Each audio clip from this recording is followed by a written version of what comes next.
Do'n po sa nabanggit ninyong 7 pisong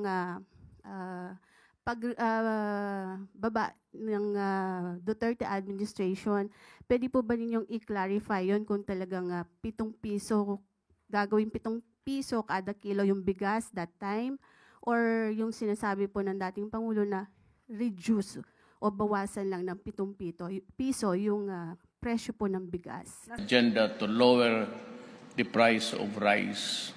We need to switch from the current quota system in importing rice to a tariff system where rice can be imported more freely. This will give us additional resources for our farmers, reduce the price of rice by up to 7 pesos per kilo and lower inflation significantly. Sa news na po yan. Maaari po niyong i-refer po ang news patungkol po dyan. So, malinaw po na reduce po yung nabanggit, pero kayo sabi ninyo sa inyong vlog po ba yun, whatever, yung 7 piso, sabi niyo pangako 7 piso at parang sort of ganon. Pwede po ba linawin lang natin yun para hindi naman na pagmula ng vlog? fake news? Sa vlog po ba? Oh, sige, tingnan natin mga kaklira. Tignan natin. Pakita ko na to. O, sige ha. Pangako, 20 pesos. Ito, ano kaya ito?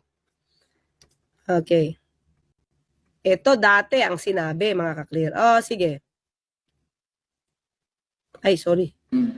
In importing rice to a tariff system where rice can be imported more freely. This will give us additional resources for our farmers, reduce the price of rice by up to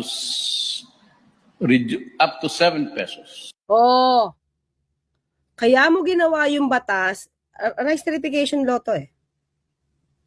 Para yung gusto mong 7 pesos na kada kilo ay mangyari ha. 7 pesos per kilo rice then after. Okay, yan ha. Yan, 2 years ha. 2 years ha. Nangako 7 pesos per kilo na bigas ha. Ah.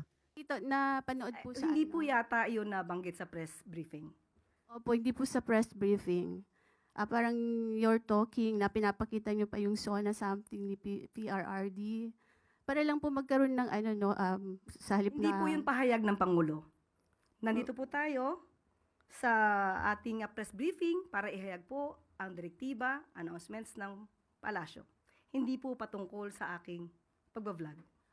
Hindi po, Maraming nabanggit ko salamat lang po. po yung vlog, Yusek, para lang po hindi Miss malito. Eden, pasensya na po, hindi po ako makakasagot ng anumang sinabi ko outside